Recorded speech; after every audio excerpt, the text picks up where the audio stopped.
Pulsar Suni പുറത്തിറങ്ങാൻ പോവാണ്. Supreme കോടതി അയാൾക്ക് ജാമ്യം അനുവദിക്കണം എന്ന് പറഞ്ഞിട്ടുണ്ട്. പൾസർ സുനി പുറത്തിറങ്ങിയാൽ എന്തെങ്കിലും സംഭവിക്കുമോ എന്നുള്ളതാണ് എൻ്റെ ചോദ്യം.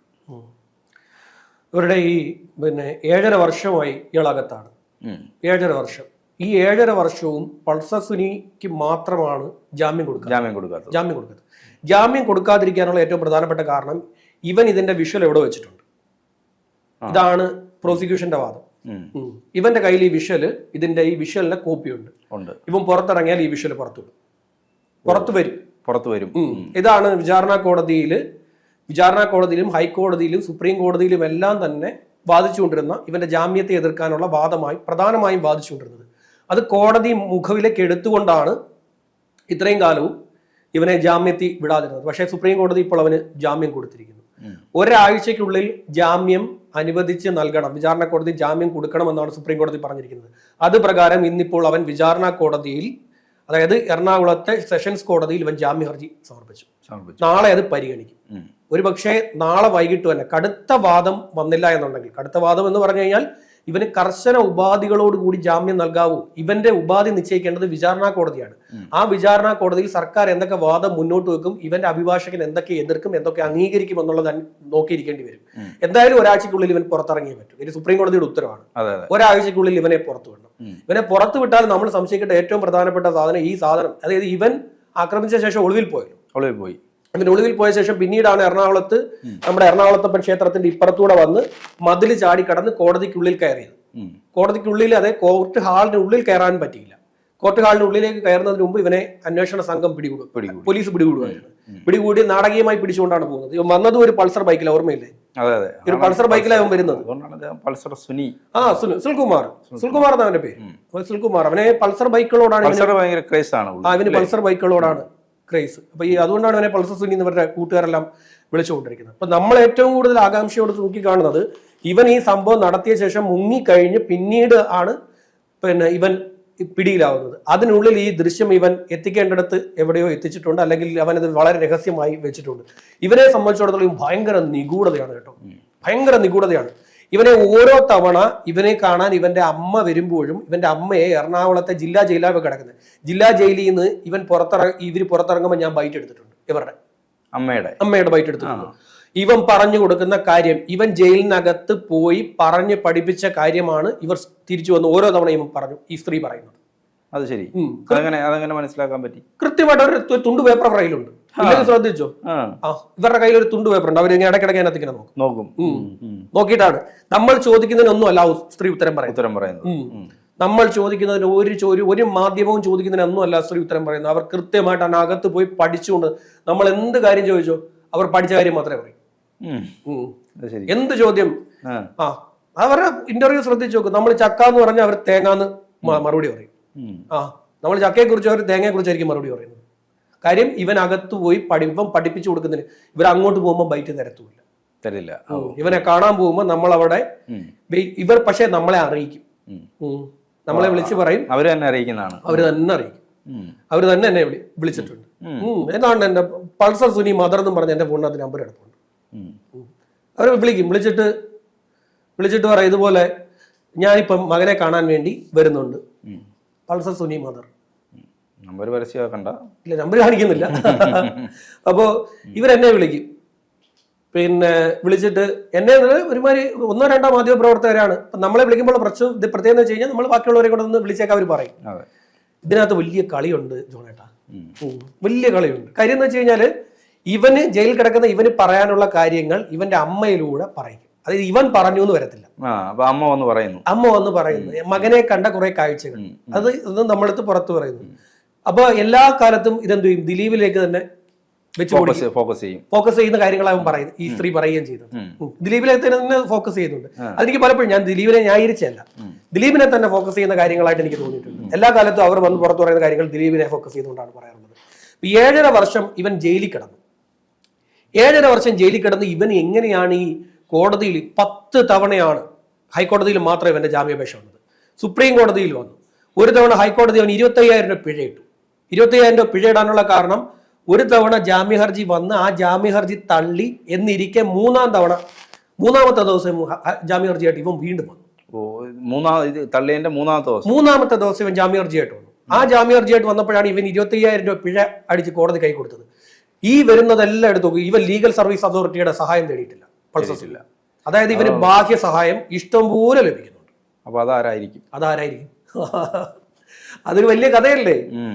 അത് വലിയ കഥയാണ്. ഇവൻ ജയിലിൽ കിടന്നപ്പോൾ ദിലീപിനെ എഴുതിയ, ഞാൻ ഇപ്പോഴും പറയുന്നത്, നമ്മൾ ദിലീപിനെ ന്യായീകരിച്ചുകൊണ്ടല്ലേ, ഇവൻ ജയിലിൽ കിടന്നപ്പോൾ ദിലീപിന് എഴുതി എന്ന് പറയപ്പെടുന്ന കത്തുകൾ പിടിച്ചെടുത്തു എന്ന് പറയുന്നത് പിടിച്ചെടുത്തതല്ല, ഇത് ഇവൻ തന്നെ കൊടുത്തതാണ്. ഇവൻ ദിലീപിന് എഴുതുന്നു എന്ന് പറഞ്ഞ്, ദിലീപിന് എഴുതുന്ന കത്തുകൾ എന്ന് പറഞ്ഞ് ഇവൻ തന്നെ കത്തെഴുതി ഇവൻ തന്നെ പോലീസിനെ ഏൽപ്പിച്ചതാണ്. അവൻ തന്നെ പോലീസിനെ ഏൽപ്പിച്ചതാ. അന്വേഷിച്ചു നോക്കുന്നത് ഇതിനകത്ത് വലിയ കളിയുണ്ടെന്നേ. നമ്മൾ വിചാരിക്കുന്ന കളിയല്ലേ ഇതിനകത്ത്. ഞാൻ ഒരു തവണ ഞാൻ പറഞ്ഞു, ഇത് ചർച്ച, നമ്മൾ ഈ വിഷയം നമ്മൾ ഒരിക്കലും ഈ നടിയെ ആക്രമിച്ച കേസ് ചർച്ചയ്ക്ക് എടുക്കുന്നുണ്ടെന്ന് പറഞ്ഞു.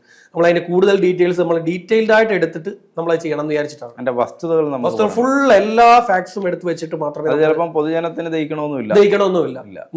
നമ്മളെല്ലാവരോടും പറഞ്ഞ് മറ്റേ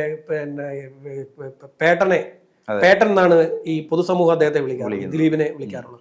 നമുക്ക് അദ്ദേഹത്തോട് പേഴ്സണലി കുറ്റം ചെയ്തിട്ടുണ്ടെങ്കിൽ അദ്ദേഹം ശിക്ഷിക്കപ്പെടണം. കുറ്റം ചെയ്തിട്ടില്ലെങ്കിൽ നിരപരാധി അപൂർവമായിട്ടാണ് റേപ്പിന് കൊട്ടേഷൻ കൊടുക്കുന്നത്. ഞാൻ പറയുന്നത് കുറ്റം ചെയ്തിട്ടില്ലെങ്കിൽ ശിക്ഷിക്കപ്പെടരുത്, കുറ്റം ചെയ്തിട്ടുണ്ടെങ്കിൽ അത്രയേ ഉള്ളൂ. നമ്മളെ അങ്ങനെയാണല്ലോ നമ്മളെപ്പോഴും. കുറ്റവാളികളെ ഒരുപാട് പേര് രക്ഷപ്പെട്ടാലും നിരപരാധി ട്രാപ്പിലാക്കിയതാണെങ്കിൽ അദ്ദേഹം രക്ഷപ്പെടണം എന്നുള്ളത് തന്നെയാണ് നമ്മൾ പറയുന്നത്. പക്ഷെ ഇതിനകത്ത് ട്രാപ്പിലാക്കിയോ അല്ലയോ എന്നൊന്നുമല്ല. പക്ഷെ ഈ ജയിലിൽ ഇവൻ റിമാൻഡിൽ പോയതിനു ശേഷമുള്ള എല്ലാ സാധനവും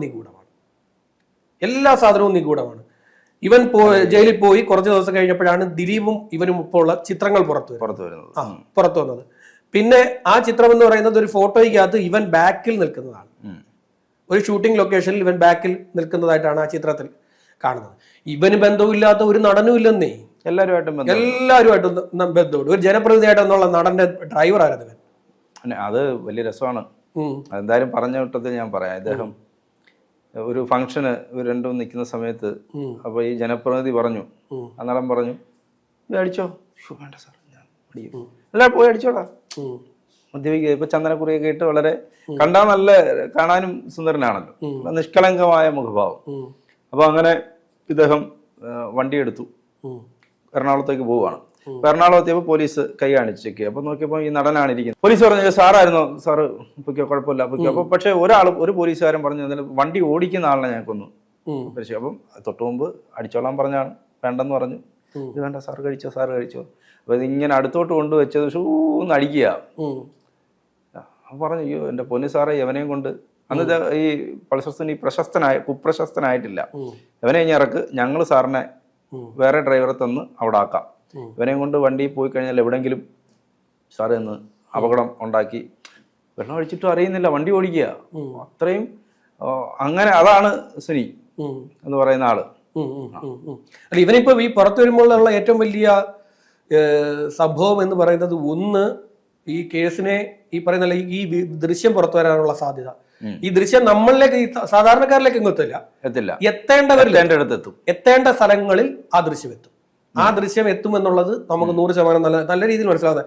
നമ്മൾ ഈ പറയുന്ന പോലെ അത് പുറത്തോട്ടിറങ്ങി ഇവനെ ഏതെങ്കിലും ഒരു സൈറ്റ് എടുത്ത് ഇടുന്നൊന്നുമല്ല.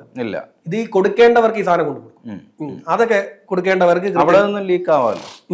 വേണമെന്ന് വെച്ചാൽ അവിടെ ഇവൻ കൊടുക്കുന്നിടത്ത് നിന്നും ലീക്ക് ആകാം. അത് മാത്രമല്ലല്ലോ, ഇതിൽ വേറെയും കളികൾ ഒരുപാട് കിടപ്പുണ്ട്. വേറെ ഇതിന്റെ വിചാരണ അനന്തമായി നീണ്ടുകൊണ്ടിരിക്കുകയാണ്. അനന്തമായി നീണ്ടുകൊണ്ടിരിക്കുകയാണ് ഈ കേസിന്റെ വിചാരണ. പിന്നെ സാക്ഷി വിസ്താരമാണല്ലോ നടന്നുകൊണ്ടിരിക്കുന്നത്. സാക്ഷി വിസ്താരമൊക്കെ അനന്തമായി നീണ്ടുകൊണ്ടിരിക്കുകയാണ്. ഇപ്പോഴത്തെ നമ്മുടെ ഒരു കണക്കനുസരിച്ച് ഇത് 2026-ലോ 2027-ലോ ഇതിന്റെ വിധി വരാൻ സാധ്യതയുള്ളൂ. അതുകൊണ്ടാണ് ജാമ്യം കിട്ടിയത്. ജാമ്യം എന്തൊക്കെ അട്ടിമറിയ കേസിൽ നടന്നത്. കോടതിയിൽ നിന്ന് ഇതിന്റെ ദൃശ്യമടങ്ങിയ സീൽ വെച്ച കവർ പൊട്ടിക്കപ്പെട്ടു. കോടതിയിൽ നിന്ന് ഇത് മിസ്സായി എന്ന് പറഞ്ഞത്. നിരന്തരം ഇത് ഹർജികൾ ഇങ്ങനെ അങ്ങോട്ട് പോയിക്കൊണ്ടേയിരിക്കുകയല്ലേ. ഒരു സൈഡിൽ നടി ചറപറ ഹർജികൾ കൊടുക്കുന്നു, ഒരു സൈഡിൽ ദിലീപ് ഹർജികൾ കൊടുക്കുന്നു, ഒരു സൈഡിൽ ഇവന്റെ ജാമ്യ ഹർജികളെല്ലാം കൂടെ ഈ പറയുന്ന പോലെ എന്താ പറയില്ല, മലവെള്ളപ്പാച്ചിൽ പോലെ വന്നുകൊണ്ടിരിക്കുന്നു. ചുരുക്കം പറയുന്നത് ഇങ്ങനെ നീണ്ടത് എത്ര കാലം എന്ന് പറഞ്ഞത് ഇങ്ങനെ നീണ്ടു പോകുന്നത്. 2017-ലെ സംഭവമല്ലേ.